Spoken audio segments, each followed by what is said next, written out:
What are your crimes, Mark? Yes, what are your crimes, Mark? Did you beat your wife? Did you kick up Huck? We'll find your crimes and rake it up. Did you laugh at Hubbard? That's not nice, and now you'll have to pay your price. So what are your crimes, Mark? What have you done? Oh, it's too late now. Fair game's begun. Welcome back to Zenu TV, broadcasting throughout this entire sector of the galaxy and concentrating specifically on our home planet of TGAC. It's great to see folks showing up already. Like Cy Cater is here. I liked your comment as Cy Cater. Let me pull this up here. We're going to listen to a show tonight that was a radio show that was done right outside the Dianetics Testing Center on Hollywood Blvd. And Cy Cater said, when I read Dianetics Center, the corner of my eye always reads Diabetes Center. Well, I don't know if there's some medication you can take for the Dianetics. Probably not. They probably don't want you to do that. JB808, Mr. Wise Beard Man. Hello. Nice to see you here. So I think we're going to have something fun to listen to tonight. I haven't listened to it in its entirety in probably 25 years. But I do remember this being a lot of fun, and I did listen to parts of it as I was slapping it together for air here. It's a fun show. Who's here? Who's here? Oh, JB808 is you're saying hi to. Okay.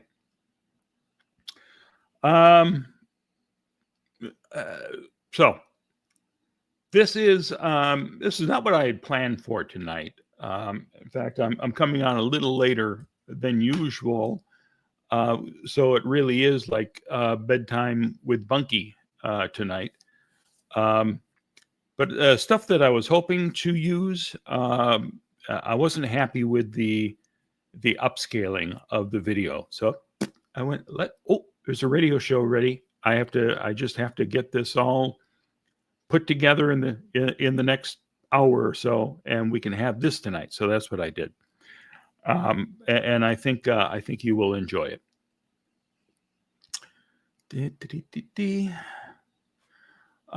So this is from LA. I believe it's KFI, could be KABC radio. I'm not really sure. I think they'll probably give the call letters somewhere in the middle of this recording. But it's two wisecracking radio guys, and we've been listening to some serious journalism from people like Michael Jackson and other hosts that have been really delving into what Scientology is and why people should be concerned. This is more lighthearted because this takes place just as Battlefield Earth had opened in movie theaters, and before it quickly disappeared from the theaters. The hosts of this show, Carol and Andrew, they decided, hey, let's do a live remote on Hollywood Blvd and talk to people who have seen Battlefield Earth, if we can find any. By the way, there's Kate right behind me. Oops, that way. She's gone now. An occasional visitor to the studio. So they did not have, they were not welcomed by the Scientologists at the Dianetics Center by any means. But they heard from a lot of people passing by on the street information about Scientology and some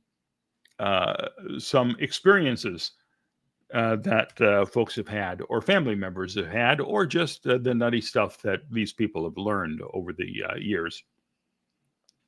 Love Maddie is here. Hello, Love Maddie. She's waving to us all. Hello.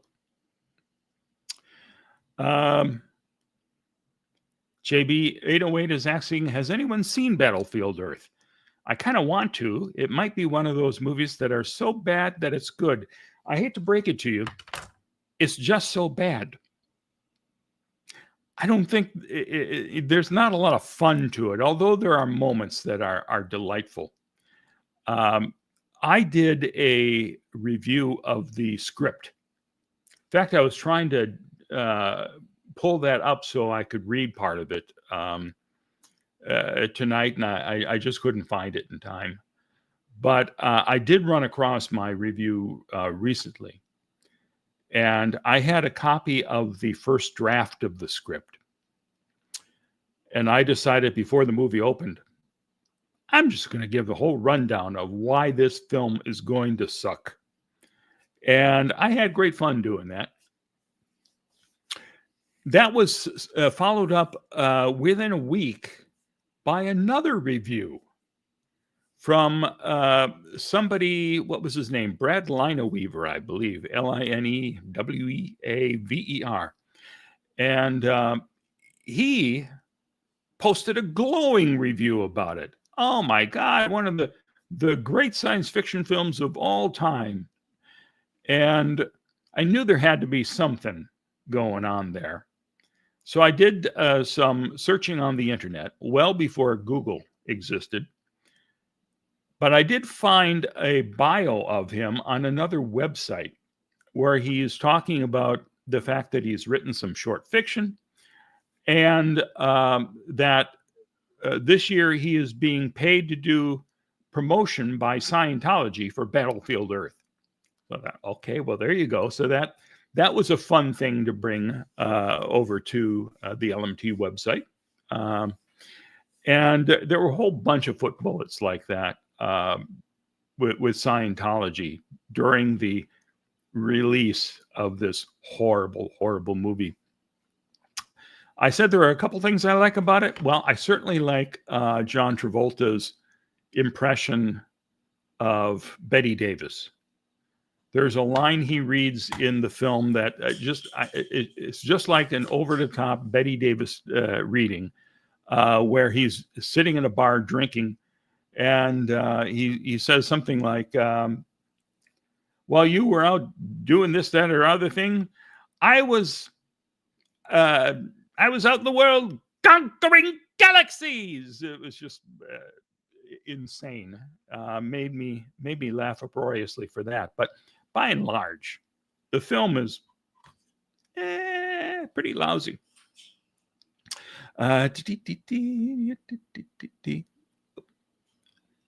we go. Psycater says Battlefield Earth is so bad I could in fact never watch it through. I tried for fun's sake, but I just couldn't handle it. Well, yeah, you got to be prepared.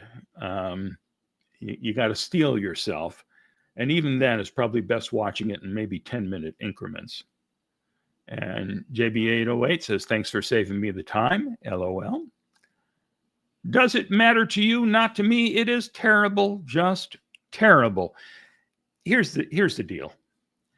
It's a science fiction movie. And the whole plot of the movie is that aliens have come to Earth to mine the gold. And I don't know about you, but it seems to me that, yeah, here on Earth, gold is a rare metal, and it's worth a lot of money if you want to dig it up and have it. I'm not sure that would be like the most precious material throughout the entire galaxy. I don't know that people would be saying, we've got to take over Earth because they've got gold. Gold, I tell you. It's like an old prospector in a Western. Hey, we struck gold. So Turl, and that's Travolta's character, and the other aliens that have taken over Earth decide to train the man animals, to be digging up the gold for them. and it's just ridiculous, ridiculous film. I'll have to dig up the review and go through it, because there were a lot of fun things about it. I think my review was fun. I don't know about the film. Let's see. Love Maddie, I believe you that a little bit I've seen was cringeworthy. I don't know if I read that before, but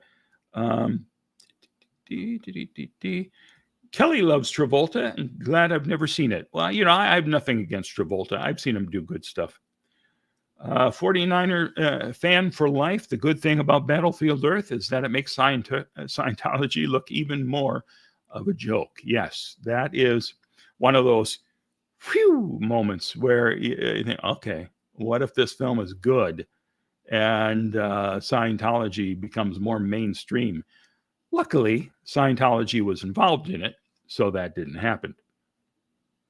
Cy Cater says, supposedly, Hubbard was one of the more successful pulp authors, but this story really made me wonder if even that is correct about his biography. Well, he was certainly prolific.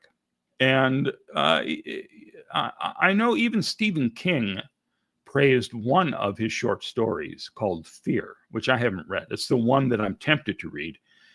Stephen King wrote a book, Dance Macabre, decades ago, which is all about horror in film and TV, and also other writers as well. And he did single out Hubbard's story Fear as being a really well-written story.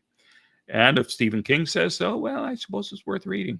So I don't think that everything that Hubbard wrote was horrible. Probably there are some decent things that he wrote. I know a lot of people love Battlefield Earth. In fact, when Mitt Romney was running for president, I knew he would lose because they asked him early on, "What's your favorite book?" And he said, "Battlefield Earth." All right, you just killed your campaign right there, for God's sakes. I did, I was trying to check out some of the radio broadcasts that Scientology's been recording lately for Bridge Publications. I did see some in our public library here, and I thought, well, I love old radio, so I'd be interested in hearing their full cast recordings. But all I could find were there was no science fiction. There was one that was a French Foreign Legion story. There was another one that seemed to be kind of a jungle Tarzan type of thing, or some pith helmeted adventurer in the jungle. And what was the other one? Something far away from science fiction. I said, I don't want to listen to those. If I find a science fiction thing, maybe I'll listen to that. So someday I may actually do that. I'm not opposed to enjoying the fine works of L. Ron Hubbard. I sounded like Walter Brennan from The Real McCoys. Yeah, I grew up on that show.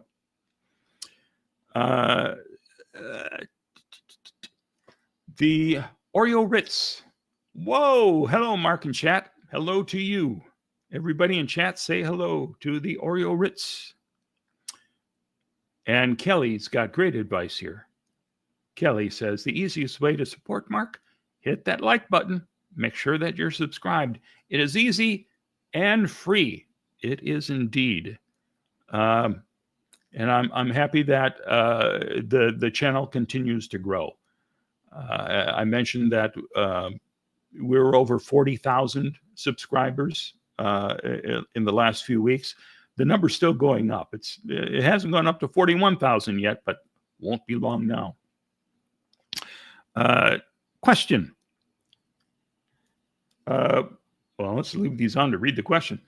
When there was the drones a few months ago, it was Scientology members panicking. I think you're talking about the nationwide stories about all the drones in the sky. I have not heard whether there is any panic among Scientologists. I do know that Scientology does panic when you fly a drone over one of their properties. That's the only thing I think they're concerned about, which I did at one point. Actually, the first time I flew over their properties, it was in a helicopter. I rented a helicopter to shoot some video for the documentary, and we got up there. It took me quite a bit of doing to find a pilot who would actually fly us over Scientology's property at Gold. But I finally did find somebody who had no idea about Scientology at all. Kenny says, hi to you, Kenny. Nice to have you here. And I took along the Hubbard chef. And forgive me for not thinking of his name right now. I'm ashamed of myself, but then I'm also old. So it's one of those senior things. You don't always remember the names. But we had a fun time. He of course spent years at the Gold base, so he was able to point some things out to me as we were flying over there. And as we were heading back, let me mention that as soon as we had to stay up a certain height, it was like you had to be 200 feet above them. You couldn't go lower than that over their property.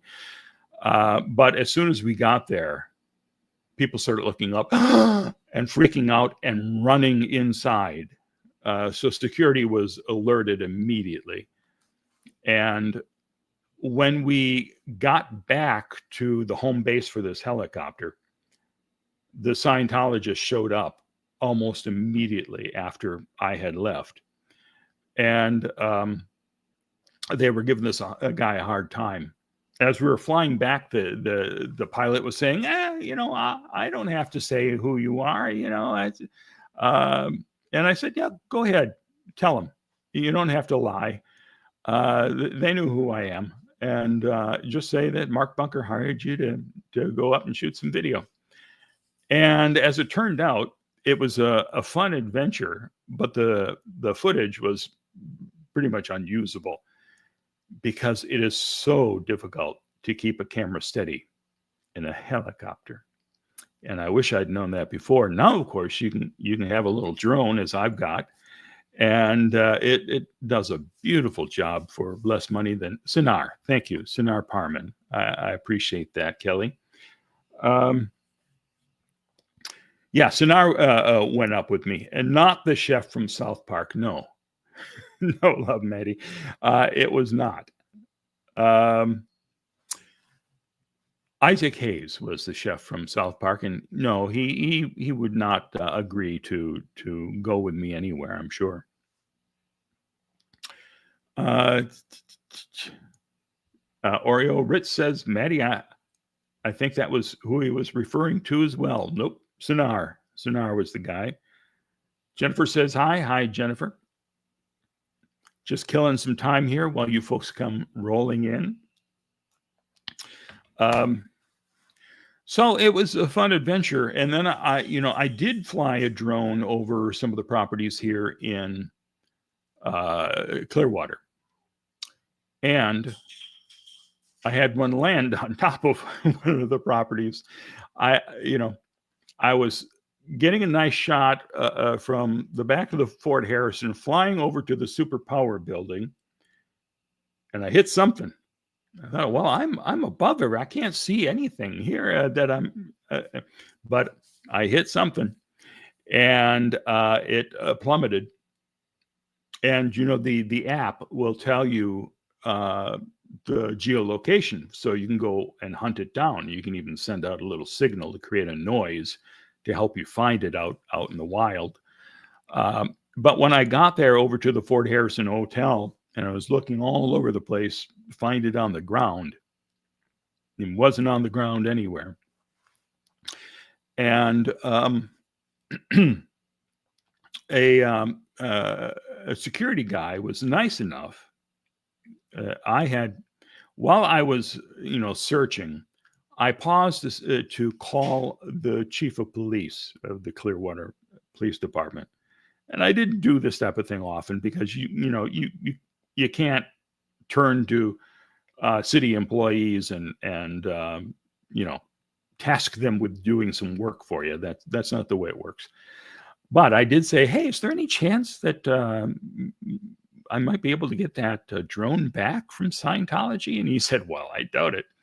But he said, I'll give a call to Sarah. I think that's her name, the woman who's in charge of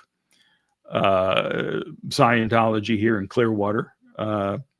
And while he was trying to track that down, one of the guys came out of the Fort Harrison Hotel and he said, we've been seeing you look around on the ground. Were you looking for this?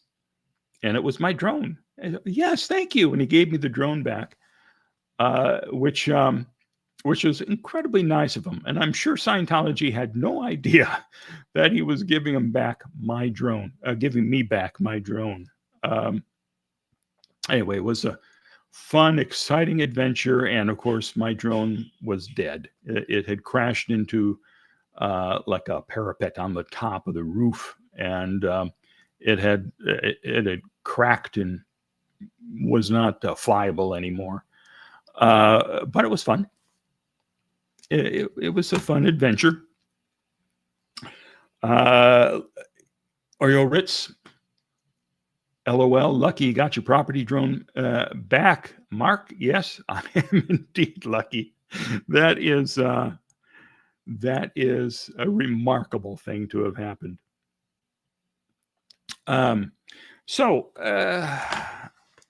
let's get back to Oreo.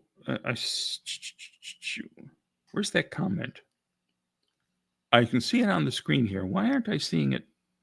Let me take a look there. Nope, that's not the one. I've got this on my 40-inch TV behind the laptop here, and I see Oreo Ritz saying, he had asked because isn't Scientology a UFO religion? Well, yeah, they are. But I'm sure that the drones, they had other things to worry about rather than the drones in the sky. If anything, they should have been using their intentions and their SP abilities to communicate with them. Or chase them away. It could have been a Markabian invasion fleet. So I would hope they'd be on top of that. Does it matter to you? Not to me. That's the current condition of my drone. Lasted 30 minutes. Yeah. I am not a master of drones. That one died. I got a replacement. And I've almost never used it. But I will someday. It's sitting here. It's ready to go. SP abilities. Yes. So we're gonna listen to a radio show where they talk about some of those abilities. As I started to say, this one is lighthearted. This broadcast comes from a couple of pranksters who decided, as Battlefield Earth was playing in Hollywood, they would go down to the Dianetics Testing Center and talk to people there. They tried to talk to anyone inside the testing center, and apparently that failed miserably. But they did encounter a lot of other people during the course of their broadcast who had seen the movie and also were familiar with Scientology. So they got a lot of chances to poke fun at all of this. The opening of the show, I did not get recorded. It's one of those things where you get an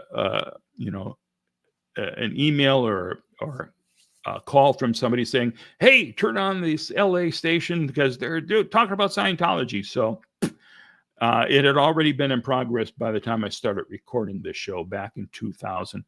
And I think it'll be fun to watch that. So let me pull that up here and let's give it a listen. Kind of thing, or is he just an author, or someone like a psychologist? He's a humanitarian. Okay. Philosopher. Okay, so you follow his humanitarian and philosophy belief. Sure. And All right. So he did manage to talk to a Scientologist right off the bat here. are there churches? Yeah. How many? There are hundreds of churches. Okay, hundreds and hundreds of churches. And do you pray like a typical religion? Actually, 3,000 churches Who worldwide. wants to do it himself? We don't tell somebody what to believe in or pray. So you don't pray to Mr. Hubbard. No, we don't do that. No. So if they were praying, they'd just be praying to a greater being. Exactly. Yeah. And you don't name that being. Like in Christianity, it's Jesus or Jehovah. You have no name for that. No. No. How many members are members of Scientology? They don't have to name who they're praying to because, there are no prayers in Scientology that I'm aware of. When Pat Harney, the PR lady here in Clearwater, would come and do the prayer to open up a council meeting, the first time she came and I was sitting on the dais, as she was talking, I was doing a search online, and I saw that this was just some writing of L. Ron Hubbard about ethics, I think. And at the end of the article, she added an amen.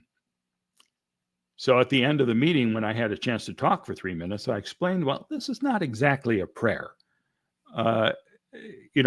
It's just some writings of Hubbard.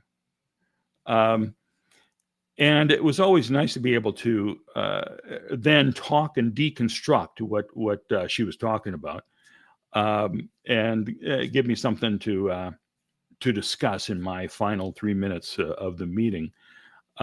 So I always enjoyed when Pat was there, and after a couple of times, I decided, I'm gonna take a knee, and I'm not gonna stand for her when she's doing her prayer. After I embarrassed her the first time, then she did come in with some things that were called prayers. But, I don't know. I do know that Scientology has these Sunday services to make it look like they're a religion. I imagine that there are some prayers, but I don't think I've ever run across a Scientologist who said, oh, yes, we bow our head and we give thanks for whatever. Anyway, back to the show. I'm not sure because it grows daily, so there are millions. Millions. And these millions, I'll have to buy the book to find out what's going on? Well, like anything, if you want to find out, you got to find out for yourself. So you go and look and you find out for yourself. Now, why was everyone so protective and secretive? Like today, I called every phone number just to find out what Scientology was, and no one would tell me. I don't know. Even here, y'all wanted to remove me from the sidewalk. I was just asking what it is. Oh, you were butting into a conversation. That was pretty rude. So that's why I took you to the side. So the people. You wanted to take me down a side street, not just to the side. Now, of all the literature, is the Dianetics book the thing that explains it the most? That's a basic book. It explains some principles, yes? And this little machine that she's hooked up to, what is that machine? It's called an e-meter. An in-meter? Yeah, electrometer. And what's it? What do you Electropsychometer. Thought. It's electropsychometer. thought, like brainwaves? No, not brainwaves. Well, like what kind of thought? Your reactive thoughts, your Ingrams. Your reactions, maybe? Your Ingrams. Your Ingram? Well, do you know what an Ingram is? No, someone in my headphone just said your Ingrams. I don't have a clue. I only know James Ingram. I don't know what an Ingram is. What's an Ingram? Well, Or Eugene it's described in the Dianetics book. It's a recording. Everything a is recording active of your reactive thought. What is it? An Ingram is a recording of your reactive thoughts. Recording of your reactive. You have an analytical and a reactive response. Basically, a recording of your response. Yeah, it's a recording in your unconscious mind. A recording. And this machine is trained to give people that. What? Can I hook up to it? Can I take the test? Not right now because it's busy. Oh, and she's done? I can wait. Well, usually there was like 500 of those machines. No, there's just one little one, and it's a black box with two little silver things, and it tapped her reactive thought. You know, we got to go to a break, but when we come back, I'm sure we're going to clear all of this up. So you take the test while we're gone. No, I'd like to take the test when we come back. I'll wait for the people in line, and I'll take the test. 5201-KFI inside of LA, outside of LA, 800-5201-KFI. Okay, quickly set up because. Have I seen The Master? Says the Oreo Ritz. Yes, I have. And it's a terrific film. I wish it had a stronger ending. It's been a while since I've watched it, but certainly there's a lot of great stuff in the film. The director of that movie is an incredibly talented director. But I just felt that it was building to something that didn't pay off. So, it's one of those things where I don't think about very often. If it had a sucko ending, that would have really made the whole thing pay off. I think more people would be aware of it. There's tons of great stuff in The Master, and if you haven't seen it, you should watch it. It's a great film. And now segment 2. Because we have a few calls. Okay, I'm on the corner. I'm in front of the Scientology building. I came down here because we saw Battlefield Earth today, Which was a science fiction novel written by Lafayette Ronald L. Hubbard, L. Ron as he's called, and it stars John Travolta, and I've seen him in some interviews, and they keep mentioning Scientology, and no one today would answer my questions about what Scientology was. So I came down to try to find out and get some information, get some pamphlets, maybe pick up the book, talk to some people about what Scientology is. And so I'm here doing that. There's a little electronic machine which registers your unconscious thought process. It's called the electropsychometer. Yes, it is, and it was invented by Mr. Hubbard to maybe help you pinpoint thoughts that you weren't aware of. So if you're troubled or Your Ingrams, which would there's two sides. There's an analytical part of your mind, Yes. and there's a reactive part of your mind. This is according to Dianetics, Right. And your analytical part of your mind usually controls everything when you're being analytical. Now, all the people here, I might add, have walkie-talkies, and they're buzz right now because I'm here. And But in a very stressful situation, your reactive mind takes over and just starts controlling. Then So my when you reactive have- mind is taking over right now, honey, let me tell you. So what some people will call ego or something, it's really your reactive mind. And to measure how much, your mind stores all of these times that it's been reacting. Right. And that recording, that's what an Ingram is called, that your mind recording these things. And when you get audited, what they're doing is they're finding out how many of these reactive recordings you had to see how much, stress you had in your life, how many bad things you had in your life. And this audit helps you get through and to clear you all up.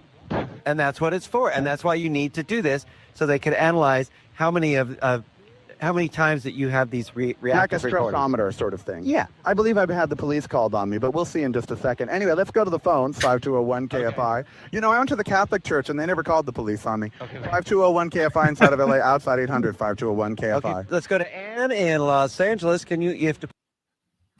I have to say that I way back when I would show up to the Scientology buildings in LA, they would panic and be on high alert. So I had my cameraman follow me around to other churches and mosques and just sit out there and go, no one's calling the police.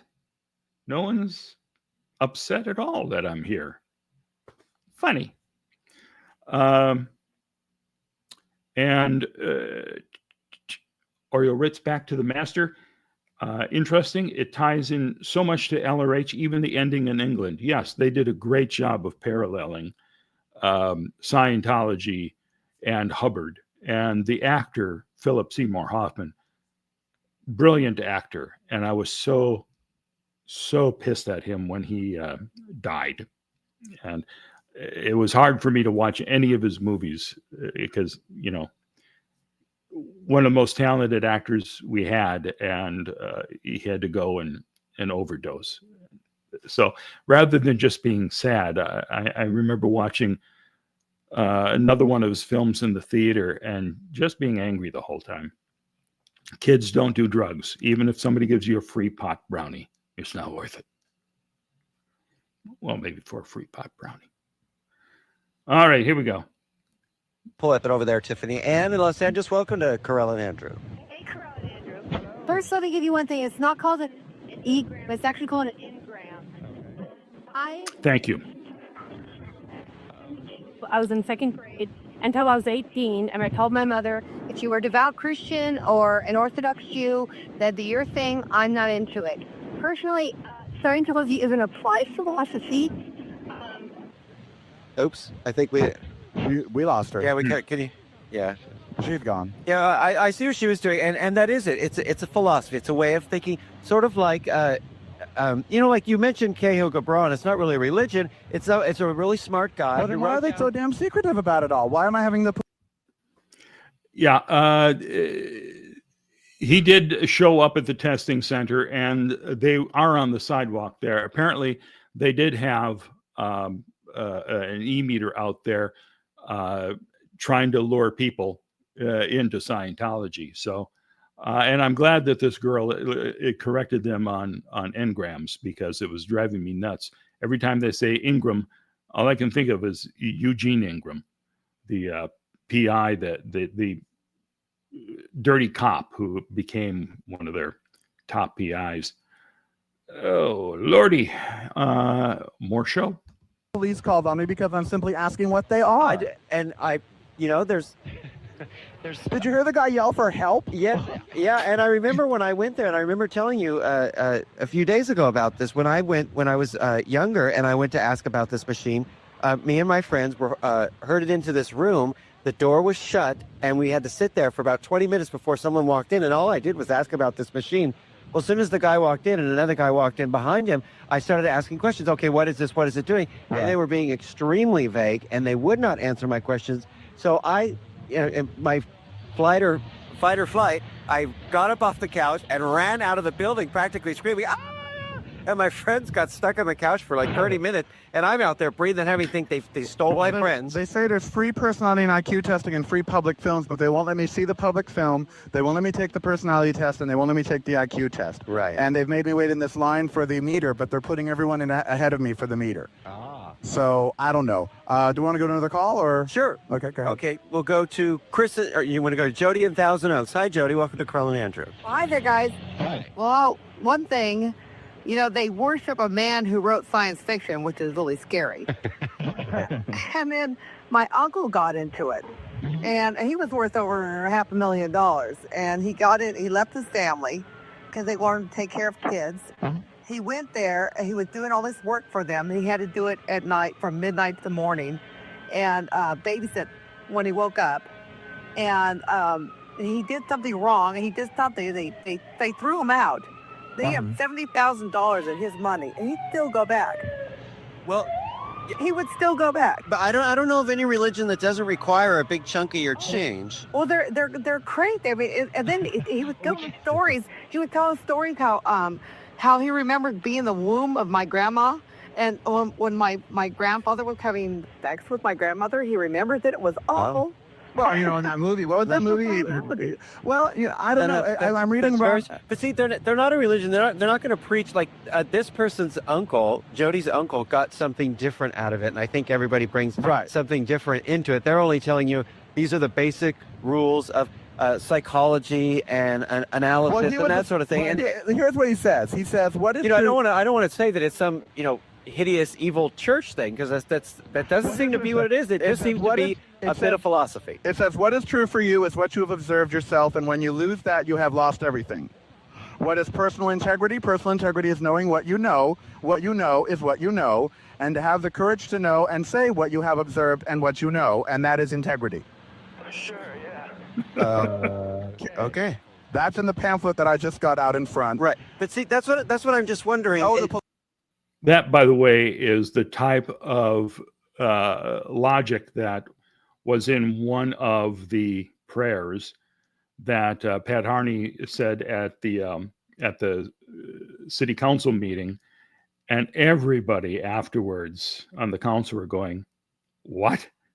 it was anyway, same type of what you know is what you know, and you once you know that you know it, then you really know.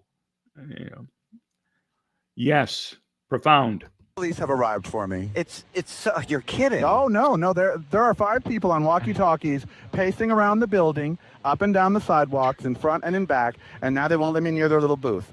And it's a public sidewalk. Oh, wow. Yeah. And all I wanted to know was, I just wanted to know. Well, we did hear when trying to do research that they are one of the most litigious religious groups in America. Oh, I think the Catholics have more Allegedly, of course. I think the Catholics have more lawsuits filed against them or for them than Per capita, you know. Per capita, exactly. All right, we're going to go to break. When we come back, we're going to have Dr. Danielle. I'm still on Hollywood Boulevard. It's kind of nice out here tonight. They have it closed off for some reason. I don't know why, but it's closed off at Highland. Oh, they're filming a movie. Oh, yeah. Maybe the next L. Ron Hubbard. They're filming a movie right in the front of the Egyptian theater down there. Maybe I'll walk down and see what's going on. Okay, well, this is KFI AM 640, more stimulating talk radio. I'm live on Hollywood Boulevard. Quite a nice night to be out on Hollywood Boulevard. And the reason we're here is I saw Battlefield Earth today, and I saw an interview with John Travolta, and I saw the movie was written by L. Ron Hubbard. Well, not the movie, but the story was written by L. Ron Hubbard. It's one of his books. One of his books. And I heard John Travolta again mention that he's a Scientologist, and I've heard Tom Cruise mention that he's a Scientologist, and I had no clue whatsoever what a Scientologist was, what they believe in, anything like that. So we called and called and called all day and tried to get someone to come on the show and tell us what Scientology is, what it's about. We tried to go through the proper channels on this one. And no one would really come on. And so I thought, well, since their offices are right here on Hollywood Boulevard, that we'd come down and get some literature, maybe talk to the people that are passing out the pamphlets, that sort of thing. And I have subsequently created quite a stir. Of course, every time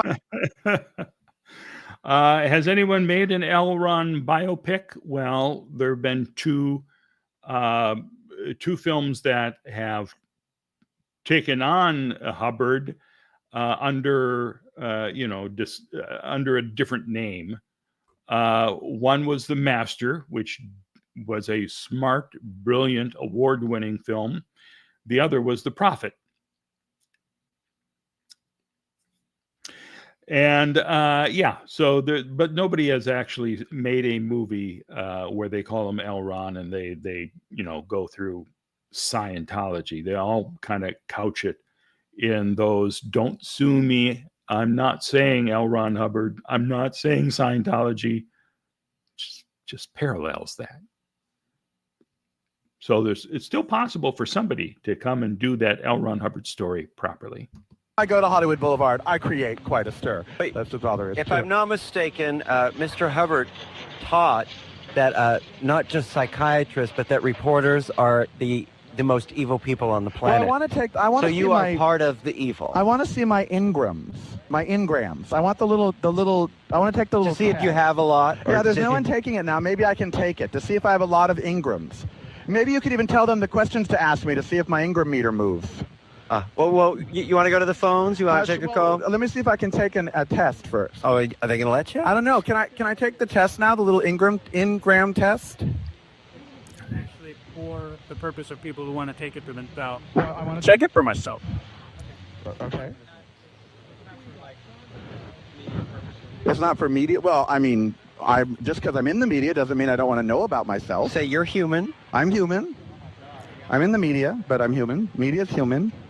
I can't take the test. They won't let me take the test. They won't let you. No. Well, let's go to Matt and Irvine. Punch up 2 for me, Tiff. Let's go to Matt and Irvine. Hi, Matt. Welcome to Krill and Andrew. Hey, what's up? Hey, I have an escort now, too. That's wonderful. E-meter. Who is my escort, by the way? Okay, Corral. Hold on, I have to ask who my escort is.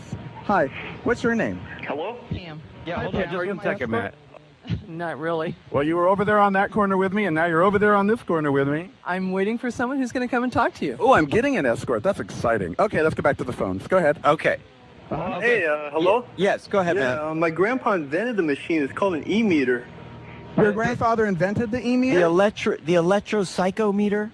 I don't know. It's something like that. It's like completely false. You know, it's like it doesn't do anything. Well, are you sure about that? Yeah. My dad was like one of their first test subjects. He told me about it.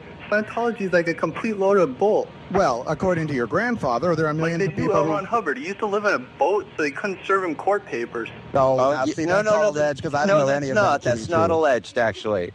I don't know that. The to be living true. on the boat is not. Oh, okay. Well, yeah, he probably lives on a boat. Barbara Streisand lives on a boat, for God's sakes. I mean, you know. So does Florence Henderson. Yeah, Florence Henderson lives on a boat. Like the whole Scientology thing. Well, you I mean, obviously they had a steal bad people's money, experience like, with. So, okay, living on a boat.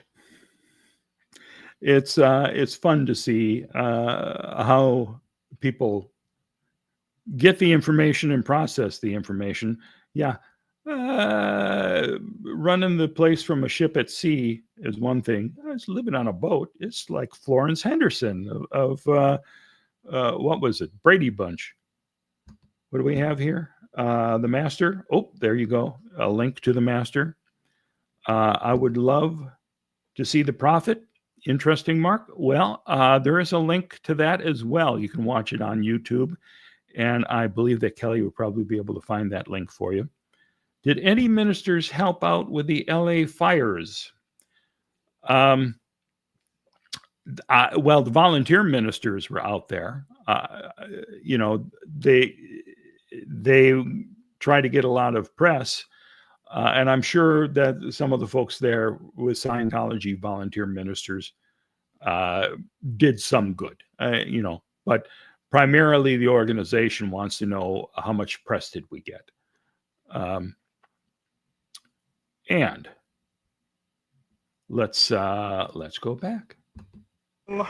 You obviously had a bad experience with it, and so your opinion is. Well, not tainted him. by He's the saying that his dad. Oh, and somebody's gonna know the name of the guy who created the electropsychometer. It was Volney, something like that. Somebody out there has it at hand, I'm sure. He's saying that his dad or his grandfather actually invented the meter, and that it's all a bunch Well, of no, bull. being one of the test subjects and inventing the meter are two different things. Right. Well, there was. He said grandpa invented and dad was the subject. No, they told me L. Ron Hubbard invented it. They Right. said L. Ron Hubbard. That's also invented what's in their literature, is that Yeah. L. Ron Hubbard invented it. So maybe. L. Ron Hubbard did not invent the e-meter. He just took it on as his own. But it's driving me nuts. I can't think of the actual inventor's name now. I guess he was happy to hand it over to Hubbard. His dad put the switch in, or so I don't know. But Okay, they well said let's go to Chris in Orange County. Welcome to Krill and Andrew, Chris. Hey guys, Hey. I can get a straight answer out of them about the evil galactic lord Xenu. The body latency implanted in 75 million years ago. He solved his overpopulation problem that way, and that's the real secret of Scientology. They charge you about $350,000 to $400,000 to fix it. That's really what an engram is. These spirits of dead space aliens. Well, you do have to pay to get audited, don't you? Yes, you do. One of these people about spirit of dead space alien. Upwards of Okay, I have to stop because I can't believe this. You're telling me that The Prophet is available to rent or buy on Amazon Prime and Apple iTunes? Really?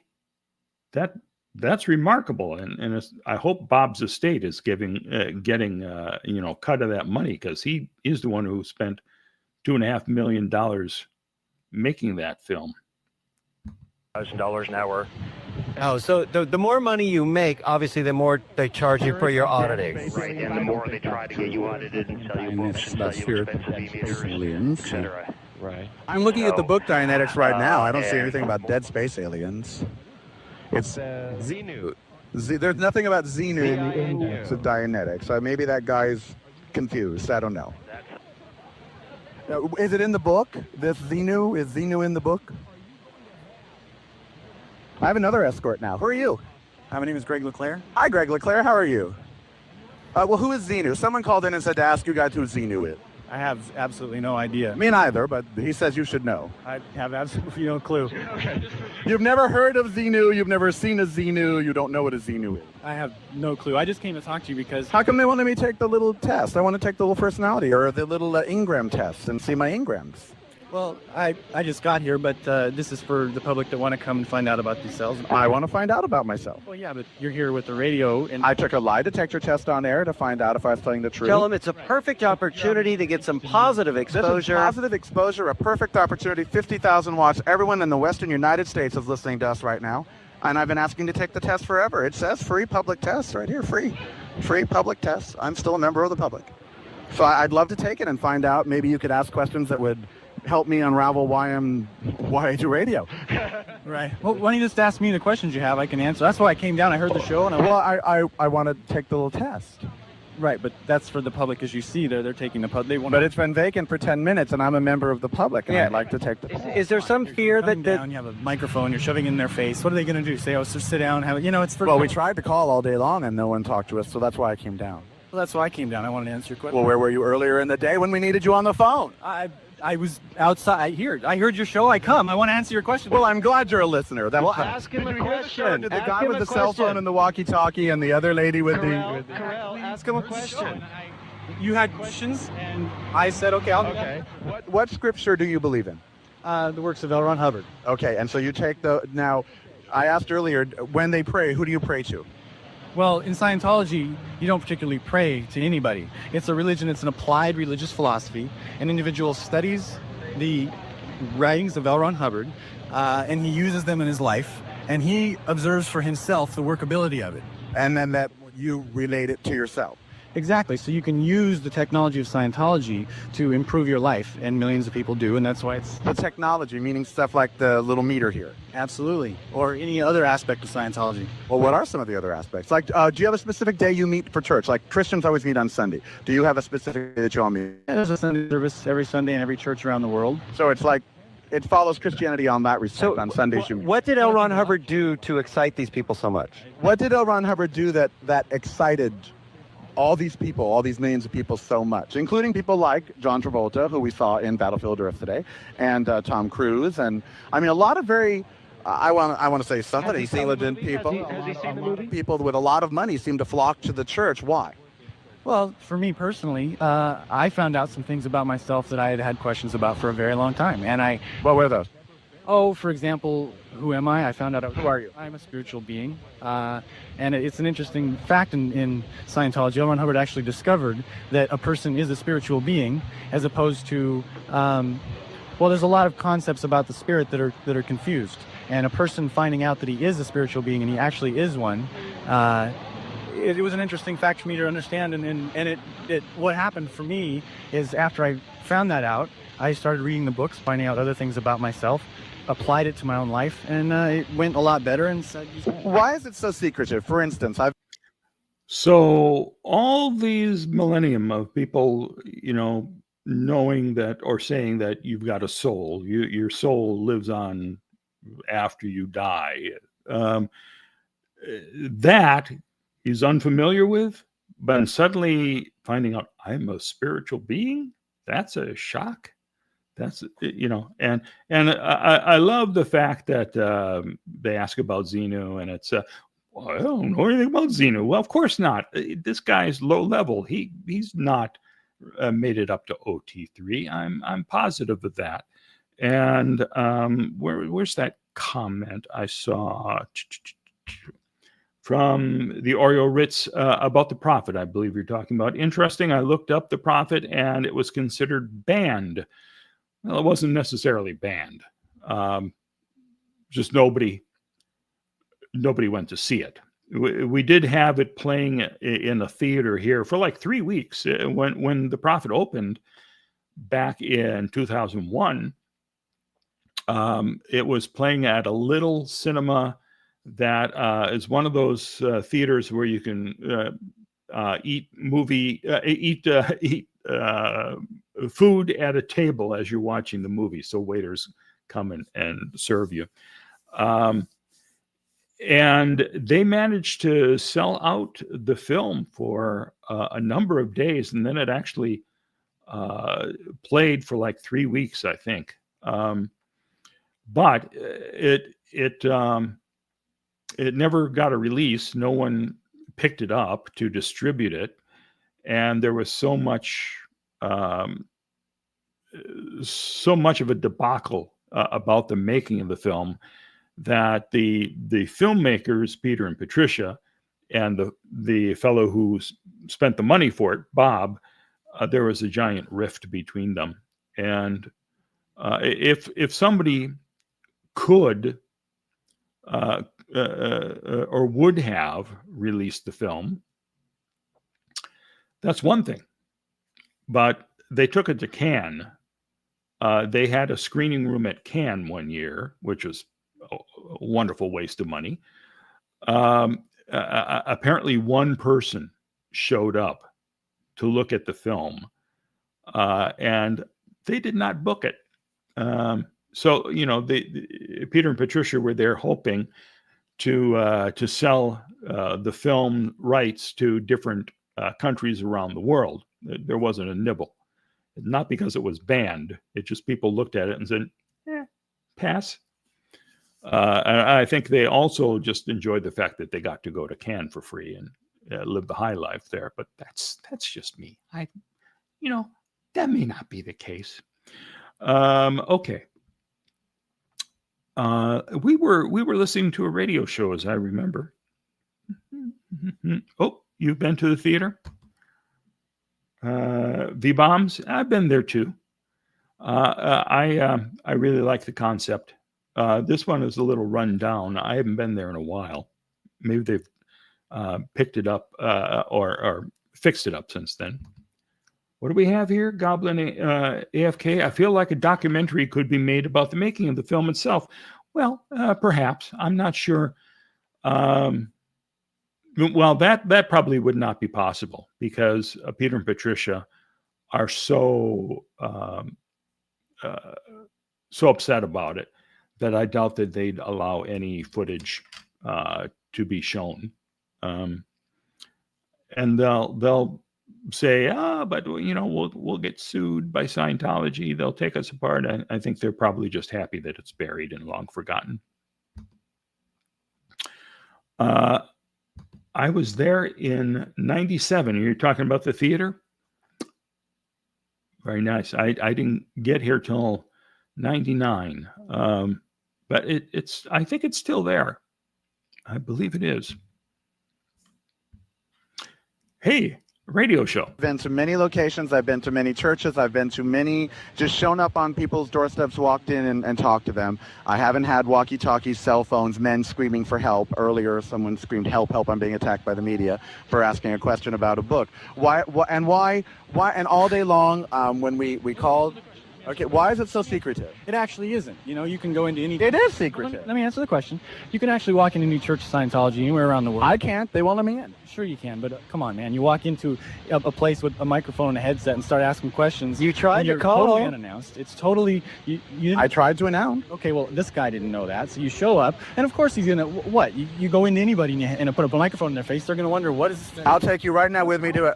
I'll take you right now with me to any Catholic, Protestant, Presbyterian, Lutheran church. Yeah, we'll I guarantee you ask a priest about Christianity. And ask him about Christianity, and you'll probably hear a 2-hour sermon about Christianity. He won't call anybody on a cell phone. No. Your question. The truth is, anyone can walk into any church of Scientology, except me, and you could too, and get your questions answered. In fact, if you want to come down, you can come over to our church tomorrow. And is that the one down there with the exhibit, the one that's at Ivar and Hollywood Blvd? No, it's the one on it's Celebrity Center, the one on Franklin and Bronson. Anyway, anybody can walk into any church of Scientology, get their questions answered, read a book, take the personality test you're talking about. Go to any library in the city and you can find books on L. Ron Hubbard. You can go into a bookstore and get the book What is Scientology, that answers every single question, positive and negative. But see, that's just it. I think all the questions I think a lot of us have read the Scientology book. A lot of us have. Did you read it? Yeah, I have. Oh, I've never read it. And I didn't become religious afterwards. Yeah, no, I've never actually read it. I know that it exists. I saw the TV commercials. I know Karen, our sci-fi friend, she owns L. Ron Hubbard's science fiction. Well, he was a science fiction writer, right? And then she owns his the Dianetics book, and she didn't turn religious either. It's just I don't believe it was a church to begin with. I believe that it's just more of a scientific philosophical belief. And they had to put it under the guise of a church for tax purposes. True. Okay, so I think we should go to another call. Okay, go ahead. Okay, let's go to Gloria in Los Angeles. Welcome. That would be the religion angle that L. Ron Hubbard telegrammed his assistant about. If we can get the tax exemption, I know I can make it stick. And he did. The Corella answer, Gloria. Hi, Carol. Hi, Andrew. Hello. Listen, I used to be an apartment manager in Zenu TV. Oh, my grandparents live there. And, you know, Hammett has, you know, some interesting people, but let me tell you. Lovers. I'll tell you. But we rented out about a third of our community to the Scientologists. Uh-huh. And let me just tell you, very strange stuff coming out of there. They had a big media center that was in Zenu TV. They had a big pirate ship, and it was a beautiful facility, but they produced all their own media. They weren't allowed to get direct mail and all. Well, so does Trinity Broadcasting. They produce, I mean, they have this monolith off the 405 freeway that can be seen from space. And there's not a religion out there that isn't going to do some sort of censoring. They have to, just in the nature of religion. But when we come back, the lines are packed. We're going to finish up on this. We're going to finish up on Good Friday. Okay, you know what? We'll finish up with calls when we come back, and I'm actually going to head back. Okay, great. Okay? And Thank you for your time again. Thank you. Thank you. I have your pamphlet. Thank you. There we go. Okay. Okay. KFI Los Angeles, more stimulating talk radio. We decided to go down. I saw Battlefield Earth today, and I was robbed of 2 hours of my life irreplaceably. That was the worst movie known to mankind. John Travolta ought to pay the movie makers back all their money because he was horrible, and the film is horrible.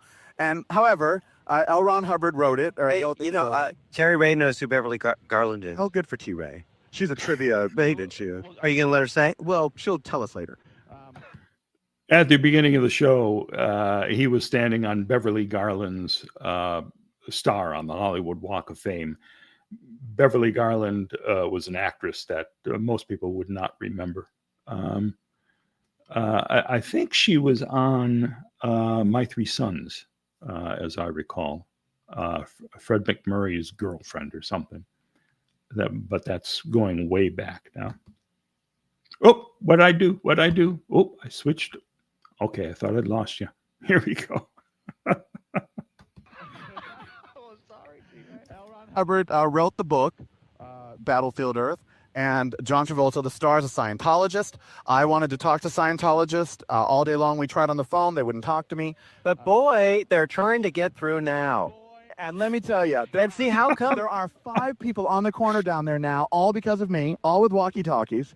The lady came and tapped on the news van window trying to get to Tony, wanted to talk to Tony and make him roll down the window. He wouldn't do it and talk to her. Everybody wanted to talk to me the minute we showed up, try to call, and all we wanted to do, God's honest truth. I have no idea what this organization or this religion is about. And right, we were just starting to ask. We tried to get a representative on. We went through the proper channels, and they actually said yes, and then pulled out at the end, and were dragging us around. And we tried to hear their answers, and it's just like when someone says, "It's not about the money. It's not about the money. It's not about the money." Usually, that means it's about the money. All I wanted to do, really, with this show is maybe inform you people who. Oh, it's the premier dinosaur. You can't go that way. You got to go right. Inform the people who, maybe have never heard of what Scientology really is. Well, we do have some calls that they could enlighten us on some of these issues. Journalist on line 2, right? That actually. No, it's going to be line 6. But let's go to Mark in Venice. Mark, welcome to Corell and Andrew. Mark. Hi, Corell and Andrew. This is the journalist. This is Mark Ebner, and in 1996, I did an expose on Scientology for Spy Magazine. I joined the organization and then got out and turned around and wrote the story. I will email that to you. I do want to get right to my point here, because it's very disingenuous of any Scientologist to approach you guys, especially, given that you're very out about your sexuality, and say that they're all inclusive and will welcome anyway. Because if you turn to their Bible, Dianetics, and you go into the subject category homosexuality, you will read this, and it says very clearly, and this is doctrine, they cannot turn off this path. It says homosexuality is an aberration, a perversion, and any society that tolerates homosexuality and its attendant perversions does not deserve to exist. So they were being nice to me and shouldn't have been. Well, we actually hear that from Dr. Laura every day. That way, we're so used to that. They were being nice to me and they actually shouldn't have been, is what you're saying. They're saying this, that they're all inclusive, and they're not. Okay, well, that's their right. I've always maintained that any organization or religion has a right to be in their doctrines, make whatever doctrines they so choose, and if people choose to follow it, then that's their right. Let's go to where? You pick a line, Andrew. No. Before we get to the next phone call, I do see this comment here from Goblin AFK. Have you ever heard Harlan Ellison and Robin Williams talking about Hubbard? It's interesting and available on YouTube. The two of them talking together? I have not seen that. I did talk to Harlan Ellison. I tracked him down when he was doing an appearance in LA at one of the movie theaters there. It was an evening of Harlan Ellison with some of the work he had done on TV in the 50s and 60s. So they were running clips from shows that he had written, and he was answering questions. And I talked to him before the thing started about Hubbard and Scientology. And he said, oh, wait, ask me that when I'm on stage, okay? So I got up and asked him about it. And he did tell his stories there about having known Hubbard back. Harlan Ellison, by the way, if you're not aware, was the young kid science fiction phenomenon in the 50s, and it's always odd to me because I think of him as an older gentleman, but he was the whiz kid at one point, and there was a society of science fiction writers, the Spider Web Club, something like that. Spider Trap, I forget exactly, but it was a number of really top sci-fi writers who gathered together for little, get-togethers. They had a little club, and Hubbard was a part of it. Hubbard was occasionally there, and when I talked to the amazing Randy about it, he also attended a lot of these meetings. He said nobody liked Hubbard. And I think he also said something about Hubbard smelling bad. I believe I have that in a video interview I did with Randy. But that's neither here or there. Harlan Ellison went on to say, and he said this on TV a few times. I think he said it on the Tomorrow Show with Tom Snyder, and probably when Tom Snyder went over and did his show after Letterman too. For he had the Late Late Show right after Letterman for a number of years. And I do recall him saying it there that Hubbard said, if you really want to make a ton of money, start a religion. And so Ellison heard that and was going to talk about that on stage, and did. And I asked him if he would sit to do an interview with me for my film. And he said, no, I won't do that. I've had enough of the Scientologists. I don't want the hassle. I don't want them coming after me. And this is the brave young Turk who fought with every network that he worked for. And, so I just couldn't convince him. But his main message while he was giving his speech on stage was, listen, this is a hard business. Don't let anyone tell you no. If you want to be a writer for TV or film, just keep at it. Keep pushing them. Don't take a no for an answer. So after the talk, when he said no, I said, well, I'm going to keep after you. and he was really angry about that. And he was remarkable at getting angry. In fact, he almost slugged some old woman in the theater who asked a question he didn't like. He got up off of stage, was rolling up his sleeves, and was trying to find her in the audience. His wife, Harlan's wife, had to hold them back. So I decided, okay, I'm not going to pester him because he's dead set against not talking about it again. But he is on record as having said, "I heard Hubbard give that quote. If you want to make money, you start a religion." And apparently, he was advising all the other writers like Asimov and Theodore Sturgeon. He was advising them. It's the way to go. And none other. Oh, and look at that. Kelly's on it. Harlan Ellen educates Robin Williams about LRH. So I'm going to have to go take a look at that. All right. So we have more of the show to do. Should have called that thing Battlefield Turkey Buzzard. That might have worked. Okay. And Fuzzy Pink Handcuff says, I really like Mark Ebner's podcast called The Gray Zone. Does he still do that? You said liked. Does that mean he's not doing it anymore? Trapdoor Spiders. Goblin AFK, thank you. I think that was it. Trapdoor Spiders. And Brooke says, haha, about something. Oh, Turkey Buzzard, probably. And let's see. So Hubbard stinks can be used in many ways. Makes sense, says Brooke Elliott. Okay. Nice to get caught up with everybody. And we have a little more show to go. Here we go.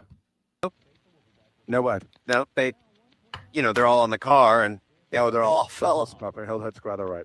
All right. Well, actually, Clay just punched in my ear that we've only got a minute left. We'd like to thank you for joining us today. I'm on my way back to the studio. There are now 7 people in front of the Scientology. We're having a little meeting because Carell came down to see what it was all about. And still, we got no answers. And yeah, still, except for the answers that I got off of the web. If we hadn't gone to the web, we would still know nothing. I do have more questions still than answers because I will say this. I have, in fact, gone on location many times, and never have I felt more converged upon in my entire life, all because I had a microphone. They said, well, I've been with this microphone many places and never have that kind of response. What are they protecting? What are they hiding? Up is I bet I could walk in without the microphone. We'll see. Maybe I will. Who knows? Okay. All right. This is KFI AM 640 Los Angeles. More stimulating talk radio. All right. There you go. Well, I hope you enjoyed that. I got a kick out of them trying to get an answer. And, I think the guys at the center saying, if you took your microphone into a church or any religion, they probably would give you a little bit of pushback. I think that's probably true because people get surprised when they see a microphone pushed in their face.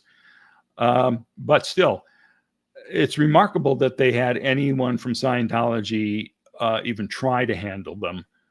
Although obviously they could not give any information about Xenu or any of the stuff that the public should know. Because, well, the guy giving the answers probably had no idea what's in store for him. And let's see. Goblin AFK, love the quality of these recordings. Make me sad to think of how much radio history has been lost overall. Well, I'm glad that I still have several dozen shows that I collected during the LMT years. And before, from I think I started about 1990. And what I have now comes from the LMT website, which went down at the end of 2001. I did have more audio, more radio shows that was on my website, Zenu TV, which somebody was nice enough to host for me for a number of years. And those I don't have access to yet, although I've contacted the man who graciously had them out there for the world to enjoy for years and years. He is checking to see if he can find them because he knows he has a backup somewhere. So, and that includes the radio show I did with Pat Harney, which is one of my favorites. I was sad to see that I don't have a copy of that in my collection yet, but I'm hoping that I'll be able to recover that one because that was fun when Pat called in to my show when I was being interviewed. And then she was invited to come back the next day to do an hour by herself. And the host allowed me to call into her show and ask a question, which she was not prepared for. And her reaction is terrific. So I hope we find that. Let's see, Love Mating. I thought nothing was secret with them below OT3. Well, really, do they ever tell you anything other than read a book? I mean, it's basically the same stuff that you heard on the street there. It's you'll learn so much about yourself. You're a spiritual being, all that kind of stuff. I had no idea you had Pat Harney on your show. It wasn't my show. I was a guest on the show out of Texas, actually Corpus Christi. I was looking at the web page for it the other day. And it was the Eric Von Wade show, and he's still doing radio shows down there. And he had me on a few times, and I always enjoyed being a guest on his show. But being able to talk to Pat and about Pat was a great delight, because the first time I had been talking about Xenu on the air, and she called in and said, I've been in Scientology for years and years. I've never heard anything about Xenu. And then the next day when she had her hour on the air, Eric asked her, well, where are you on the bridge? And she said, well, I'm clear. So I was able to call in and say, well, that's why you could say yesterday that you've never heard anything about Xenu, because you're not up at OT3. So that is an acceptable truth. And I explained all about TRL, training routine lie, and how Scientologists are trained in, not telling the truth. So that was my favorite part of the whole experience. Hopefully, I'll have that to play for you sometime relatively soon. Are you asking, when did I first encounter Scientology? Well, I first became aware of them in 1980 when 60 Minutes did a piece. I didn't really encounter them until I moved to LA, and in 98, I was working at a market research company for the film studios. And I had a friend who was a Scientologist, but hid that from me for a year because I had started to look into Scientology. But that's when I started getting interested in finding out more, going to the library, getting books, going to the Scientology buildings and walking in and going, what goes on around here? And they'd give me a tour of Big Blue or sit me down at the Celebrity Center to show me the orientation film. I visited the L. Ron Hubbard Life Exhibition in LA, which was, a hoot. If you ever have a chance, go on Hollywood Boulevard to the L. Ron Hubbard Life Exhibition. I understand it's pretty much exactly the way I saw it, 25 years ago. Same nonsense being shown there. So that's it, 99 is when I started putting video on the web about Scientology and started getting involved. And then mid 1999 is when they came to my home to picket me. So after that, we were off and running. Okay, it is, oh my God, it's after midnight. And I think we need to bring this to a close. I have shared, I think, everything that I have to share about this. And importantly, Rachel Maddow just started 4 minutes ago, and I missed her at 9 o'clock because I was putting this thing together. So I got to go watch Rachel. So everybody have a wonderful night. That's what she says. Have I thought about writing a book? I don't know that my book would be that interesting. I like working with video, and that's the type of stuff that I'll contribute. I am not a great writer, but I can babble, and I find this fun.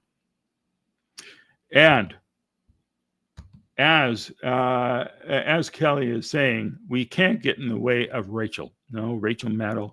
I mean, the world needs Rachel Maddow right now. Our country's in a mess. Sweet dreams, everyone, says Fuzzy Pink Handcuffs. Good night to everyone. I'm glad you all came here to spend some time with me, and I'll see you again soon, okay? Ta-ta. Bye. What are your crimes, Mark? Yes, what are your crimes, Mark? Your crimes are hidden, they should be seen. Spin all out, Mark, and just come clean.